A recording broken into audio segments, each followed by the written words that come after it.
Hello guys, I am Nikki और आप देख रहे हैं अपना YouTube channel IQ students point. So guys, हमारी जो फर्स्ट यूनिट है वो है defining civilization sources and historiography, urban revolution and bronze age debating metal technology. इस पूरे यूनिट को हम पढ़ेंगे। इस यूनिट को लग रहा है ये यूनिट टफ है, लेकिन इस यूनिट में कुछ भी टफ जैसा नहीं है। ये बहुत बहुत बहुत ईजी यूनिट है, बहुत ईजी यूनिट है। इसमें आपको ब्रोंज एज पढ़नी है और ब्रोंज एज के बाद का जो माहौल बना था, कहाँ पे क्या क्या क्या हुआ था, ब्रोंज एज कहाँ यूज़ हुआ था, सब कुछ यहाँ पर आपको सिर्फ वो पढ़ना है। ठीक है, सो लेट्स स्टार्ट। देखो, ये वाली बात आपको जानकर बहुत बहुत हैरानी सी होगी कि जो चीज़ें आज के टाइम पे हम इस्तेमाल करते हैं, यूज़ करते हैं, जिनका हम प्रयोग करते हैं, वो चीज़ें बहुत बहुत पुराने टाइम से बन चुकी थी। बहुत पुराने टाइम से शिकार करने के लिए अलग, खाना बनाने के लिए अलग, खाना रखने के लिए अलग, बर्तन अलग अलग तरीके से चीज़ों के बनाए गए, सब कुछ हुआ। ठीक है, तो ये वाली चीज़ आपने अपने प्रीवियस क्लासेस में कहीं ना कहीं 9, 10, 11, 12 में, 8th में पढ़ा होगा कि इंसान ने किस तरीके से पत्थर, लकड़ी और जानवरों की हड्डियों से औजार बनाने शुरू करे थे। ठीक है, तो इंसान गुफाओं में रहते थे और अपने लिए खाने का प्रबंध भी जानवरों का शिकार करके ही करते थे और इधर उधर से इकट्ठा करके खाते थे, पेड़ों पे से फल तोड़ के खाते थे, वगैरह वगैरह। सैकड़ों हजारों सालों बाद उन्होंने कृषि के बारे में सोचा, कृषि के बारे में उनको पता लगा और उन्होंने कृषि करनी शुरू करी। ठीक है, तो लगभग उसी टाइम पर पशुपालन भी शुरू हो गया। कैसे कि भाई, जब वो उन्होंने कृषि के लिए एक मतलब पूरे हथियार वगैरह सब बना लिए थे, तो उनको कृषि के साथ ना पशु को भी उनका वो करना, सब कुछ करना एक तरीके से समझ आने लगा था। ठीक है, कि मतलब उनको ये सब चीज़ें पता लग गई थी कि हाँ, अब हम और चीज़ें भी कर सकते हैं। तो जी, इसलिए उन्होंने ये सब चीज़ें वो कर पाएँ, ढंग से कर लें, सब कुछ कर लें, उन्होंने चीज़ों को ढूंढ लिया। और वो चीज़ें हमारी ये जानवरों की हड्डियाँ थी, उनसे जो औजार बनाए गए, उसके अलावा हमारे तांबे, लोहे, इन सब का आविष्कार होने लगा था। ठीक है, इन सब को ढूंढा जाने लगा था। ये सब वो चीज़ें हैं। तो जी, ये वाली चीज़ है कि इसी वजह से कृषि करने में ये लोग सफल हो पाए। ये लोग इन द सेंस जो हम पुराने लोगों की बात कर रहे हैं। पाषाण युग, न्यूलिथिक एज जो है, उसके बाद आया हमारा धातु या फिर कांस्य युग या फिर लोहा युग। ठीक है, इसको हम 3 नाम से जानते हैं, कांस्य युग, लोहा युग और हमारा आगे का। तो जी, कांस्य युग और लोह युग जो है, हम इसके बारे में इसमें पढ़ेंगे। कांस्य युगीन सभ्यताएं हैं, जो सभ्यताएं हमें पढ़नी है, मेसोपोटामिया, मिस्र की है, इजिप्ट की है, भारत की है, इंडिया की है, युगीन और चाइना की है, चीन की। ठीक है, ये हमें पढ़नी है। यूनान, रोम, पर्शिया, भारत, ये सब कुछ आपको इसके अंदर पढ़ना है, सब कुछ पढ़ना है। सो आज की जो हमारी क्लास है, इसमें हम हाफ अपना पढ़ेंगे, देन हाफ आगे की क्लास में कंटिन्यू करेंगे। ठीक है, उसको कंटिन्यू करके फिर हम अपनी पूरी यूनिट को ख़त्म कर लेंगे। तो आज की क्लास में जो हम पढ़ेंगे, ये हमारा बेसिकली इंट्रोडक्शन था, जो मैंने आपको बताया कि किस तरीके से इंसान का डेवलपमेंट हुआ, किस तरीके से कांस्य युग, किस तरीके से जो ब्रोंज एज आपको पढ़नी है वो उभर कर सामने आई थी, और कैसे कैसे चीज़ों का जो था एक तरीके से डेवलपमेंट हो पाया। अब आ जाओ हमारे ब्रोंज एज पर। देखो, नवपाषाण काल के अंत में, न्यूलिथिक एज के टाइम के एंड में इसका यूज़ होना शुरू हुआ। तांबा पहली धातु थी जिसका यूज इंसान ने किया। पत्थर और तांबा दोनों के इस्तेमाल पर आधारित संस्कृति को क्या कहते हैं? ताम्रपाषाण संस्कृति बोला जाता है, जिसमें पत्थर और तांबा दोनों यूज की जाती है उसको। इस काल में हथियारों और औजारों का भी निर्माण हुआ, बनाए गए, तांबे से बनाए गए, कांसे से बनाए गए। बहुत हद तक पत्थर, लकड़ी, हड्डियों की जगह तांबा और लोहे ने ले ली थी। ठीक है, कांसे ने। लोगों ने धूप में सूखी और आग में पकी दोनों तरह की ईंटों को बनाना शुरू कर दिया था, जबकि ऐसी ईंटों का निर्माण पहले नहीं हुआ करता था, लेकिन इस टाइम तक, कांस्य युग तक ऐसा होना शुरू हो गया। इसी काल में अलग अलग नदी घाटियों में पहली बार नगर आधारित सभ्यताएं भी हमें दिखी। पहली बार हमें सभ्यताओं का पता लगना शुरू हुआ। सभ्यताएं जो हमारी सिविलाइजेशन हैं, Mesopotamia civilization, Egypt civilization, Indian civilization, ठीक है, ये सब जो हैं, ये हमें पहली बार इसी टाइम पर पता लगनी शुरू हुई। और ये एक तरीके से सेंटर बनते गए हमारे कांस्य युग के, कि यहाँ पर इन सब चीज़ों का इस्तेमाल किया जाने लगा। ठीक है। तो प्राचीन काल में लोगों ने एक बहुत बड़ी बड़ी सभ्यताएं बनाई। उनमें से जो सभ्यताएं हैं वो है मेसोपोटामिया, ईरान, चाइना, इंडिया, रोम, इजिप्ट, यूनान, ये सब हमारी है। ठीक है, ये बहुत सारी हमारी जो सभ्यताएं हैं, ये हमारी सभ्यताएं फली फूली, बहुत आगे तक बढ़ी। और वहाँ के शासक वर्ग जो थे वो इन सभ्यताओं की जिम्मेदारी को भी संभालते थे। जस्ट लाइक एग्जाम्पल, इनमें से बहुत सारी सभ्यताओं पे तो सेपरेट मूवीज़ भी बनी हुई हैं। हो सकता है आप लोगों ने वो मूवीज़ देखी हो। तो खैर, मूवी में सब कुछ तो सीधा नहीं दिखाया जाता और रियल भी नहीं दिखाया जाता, कुछ घुमा फिरा कर ज़रूर दिखाया जाता है। लेकिन एक्चुअली में अगर हम मोहनजोदाड़ो की मूवी की बात करें तो उसमें जो एंडिंग दिखाई गई है कि मोहनजोदाड़ो हड़प्पा का जो एंड हुआ है वो बाढ़ आने से हुआ है, बांध टूटने से हुआ है, तो अप्रॉक्स इतना ही माना जाता है कि हाँ, इसी वजह से इसका दी एंड हो पाया था। जो छोटा सा प्यारा सा नगर था, कस्बे थे, सब कुछ था, बहुत अच्छे तरीके से बने हुए थे, सब कुछ थे, उनका जो दी एंड हुआ था वो इसी वजह से हुआ था। उसी तरीके से मेसोपोटामिया, रोम, यूनान, इजिप्ट, ईरान, चाइना, सबका अपना अपना अलग अलग मैटर है, सब अपने अपने हिसाब से ख़त्म हुए। अब हम पढ़ेंगे इन सभ्यताओं को, और सबसे पहली सभ्यता है मेसोपोटामिया सिविलाइजेशन। मेसोपोटामिया सिविलाइजेशन या मेसोपोटामिया सभ्यता जो है हमारी दो नदी दजला और फरात, इन दोनों के बीच में है। ठीक है, फरार नहीं है स्टूडेंट, फरात है, आखिर में टी है, इसको ठीक कर लेना। तो फरात और दजला रिवर के बीच में जो हमारा एक, इसको नाम दिया गया नदियों की वजह से, मेसोपोटामिया का मतलब ही है नदियों के बीच की ज़मीन। नदियों के बीच की ज़मीन को मेसोपोटामिया का नाम दिया गया। और मॉडर्न टाइम में आज ये इराक है।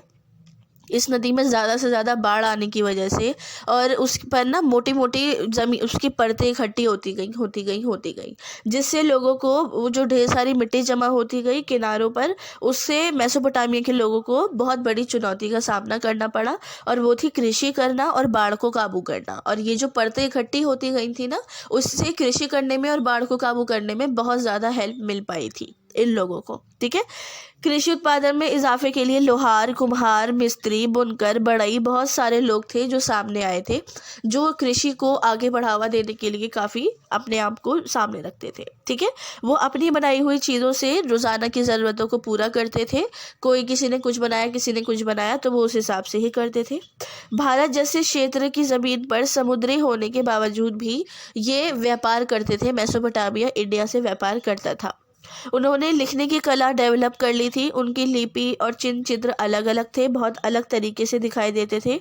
उनकी लिपि को किलाक्षर बोला जाता था। ठीक है, ये कुछ इस तरीके की होती थी।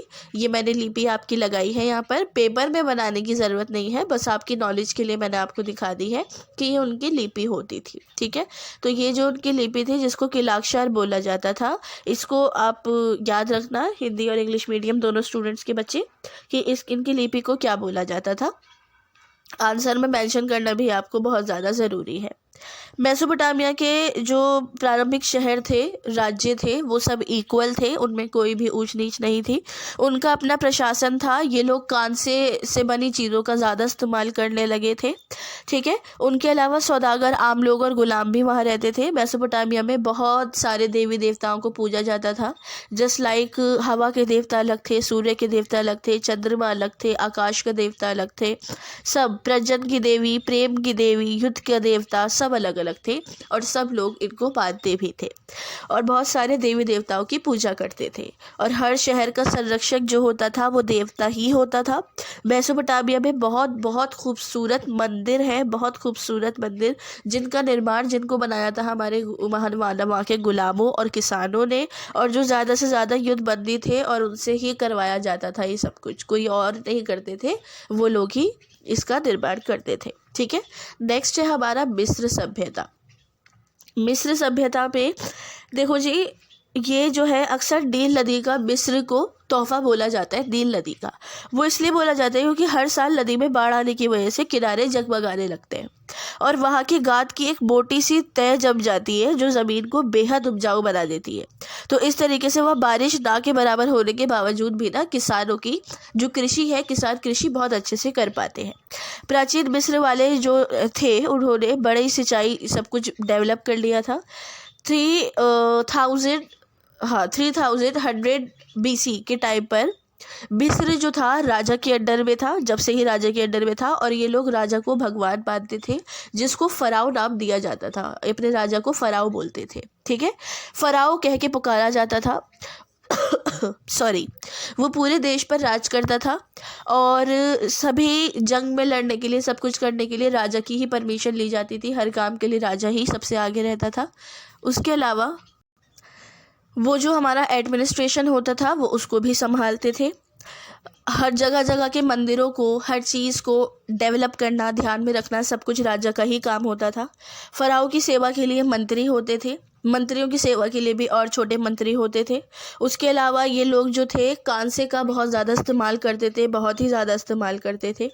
फराओ के राजा वगैरह जो होते थे ये हर तरीके के लोगों को खुद चूज़ करते थे कि कौन किस काम के लायक रहेगा। मिस्र की जो वो है हमारी लिपि, वो ये लिपि है, जिसको हिंदी में तो बोला जाता है हमारा कुछ और इंग्लिश में बोला जाता है हेरोग्लाइफिक्स, ठीक है। इंग्लिश में हेरोग्लाइफिक्स बोला जाता है और हिंदी में बोला जाता है चित्रलिपि या चित्राक्षर, ये बोला जाता है। इसके अलावा फ़राओं ने प्राचीन विश्व के बहुत सारे महान पिरामिड्स बनवाए थे। मिस्रवासी मौत के बाद की ज़िंदगी पर यकीन रखते हैं, तो इसलिए उनके शवों को स्टोर कर दिया जाता है, संरक्षित कर दिया जाता है। इन स्टोर शवों को मम्मी बोला जाता है, ये तो आप भी जानते हैं, इतनी बात तो आप भी लिख सकते हैं। पिरामिड के जो मृत राजा होते थे उनकी मम्मी किए गए शवों को रखने के लिए मकबरे बनाए जाते थे, और आज भी वैसे ही है वहाँ पर, और उन मकबरों में उनकी डेड बॉडीज़ को सेव करके रखा जाता है, ठीक है स्टूडेंट। सो ये थी हमारी मिस्र की सभ्यता। अब आती है चीनी सभ्यता। चीनी सभ्यता सबसे पहली हुआंग हो नदी जो है उस पर डिपेंड करती है। ये है हमारी हुआंग हो नदी, इसको बहुत सारे नाम से जानते हैं। सौरो रिवर के नाम से भी जानते हैं, हुआंग हो रिवर के नाम से जानते हैं, येलो रिवर के नाम से जानते हैं, और ये बहुत बड़ी नदी है जैसा कि आप पिक्चर में देख सकते हैं, ठीक है। तो इस नदी की वजह से ही चीनी सभ्यता हमारी उभर पाई। हिस्टोरिकल बेस के अकॉर्डिंग देखा जाए तो चीनी सभ्यता को शांग जो राजवंश था उन्होंने संभाला, ठीक है। अभी इसके बारे में आप नेक्स्ट यूनिट में पढ़ोगे, डीपली आपको पढ़ना है शांग राजवंश के बारे में। इस काल में कांस्य लिपि में शिल्पी में लोग बहुत माहिर थे। हर एक इंसान कांसे का इस्तेमाल करना बहुत अच्छे से जानता था। किसान अभिजात वर्ग के लोग तो बहुत ही अच्छे से जानते थे। 1122 ईसा पूर्व में चाउ शांग वंश आ गया था, और चाउ शांग वंश की सत्ता जो थी 1122 में ही ख़त्म हो गई थी। उन्होंने पश्चिम की तरफ हमला कर दिया था, जिसकी वजह से उनको ये सब झेलना पड़ा।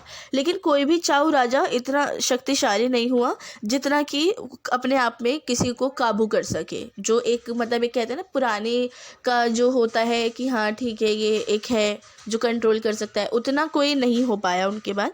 अगले 500 साल तक जो हमारी सत्ता थी वो आपस में लड़ती रही। दूसरे कुलीन जो लोग थे उनके साथ साथ हमला करने के लिए खूंखार खाना बदोश कबीलों ने अपनी अपनी सेफ्टी के लिए बहुत मजबूत किले और सब कुछ बनाने शुरू कर दिए थे, क्योंकि लड़ाई झगड़े आम हो गए थे। जैसे कि अभी मैंने बताया कि ये 500 साल तक ये लड़ाई झगड़े चलते रहे। चीन वंश, ये जो शांग वंश है, उसके बाद हान वंश आ गया था, और हान वंश ने जो था वो सारा राज वगैरह किया। और राज वगैरह करने के बाद ये चीज़ देखी गई कि यहाँ पर भी देवी देवताओं को बहुत माना जाता था भी, ठीक है। सभी पूर्वज थे इनके, सभी थे, जो भी लोग थे, जितने भी थे, आज के टाइम पर भी ये बहुत ज़्यादा पूजते हैं देवी देवताओं को। और इसी वजह से इंडिया के साथ साथ जो दूसरे नंबर पर देवी देवताओं और अलग अलग रिलीजन को मानने वाली कंट्री आती है वो आती है चाइना, ठीक है। और ये भी बहुत पुरानी सभ्यता है, बिल्कुल इंडिया की तरह। जैसे इंडिया में बहुत पुरानी हड़प्पा सभ्यता आई, फिर आगे आगे आगे आगे, वैसे ही यहाँ पर भी हुआंग जो थे हमारे वो आए, शांग आए, फिर चीन आए, बहुत सारे आए, और इन सब ने सत्ता संभाली। और इन सभी में अलग अलग तरीके के देवी देवताओं को पूजने वाले लोग भी सामने आए थे, ठीक है स्टूडेंट। सो ये वाली चीज़ जो थी मैंने आपको बता दी। अब जो है आपका आगे की यूनिट को हम नेक्स्ट क्लास में कंटिन्यू करेंगे। अभी हमने जो था ब्रोंज एज कुछ चीज़ों में पढ़ा है कि हमारी कुछ बेसिक जो हमारी सभ्यताएं थी, सिविलाइजेशंस थी, उसमें कांस्य युग का कैसे इस्तेमाल, मतलब कांस्य युग कैसे उभरा था। इसके आगे का कांस्य युग कैसे उभरा था वो हम आगे की यूनिट में पढ़ेंगे और शॉर्ट में पढ़ेंगे। क्यों? क्योंकि हमें जो कांस्य युग इसके अंदर पढ़ना है वो हमें सेपरेटली यूनिट 2 में भी डीपली पढ़ना है। ठीक है, अच्छे से पढ़ना है। तो इसमें हम आगे का कंटिन्यू जल्द से जल्द करेंगे। आज की क्लास के रिगार्डिंग आपको कोई डाउट हो, कोई क्वेश्चन या कोई सजेशन हो, या आप लोगों को ये है कि मैम हमें आपसे बात करनी है, बहुत सारे बच्चों को डाउट्स आ रहे हैं एग्जाम्स के रिगार्डिंग, तो आपको डिस्क्रिप्शन में ना टेलीग्राम का लिंक दिया गया है स्टूडेंट, आप वहाँ ज्वाइन होकर मुझसे बात कर सकते हैं। आप वहाँ से ज्वाइन हो जाइए और अपने डाउट्स को मुझे क्लियर कर दीजिए। बाकी कोई और अगर क्लासेस के या किसी और चीज़ के रिगार्डिंग डाउट है तो आप कमेंट कर सकते हैं। So thanks for the watching and best of luck all.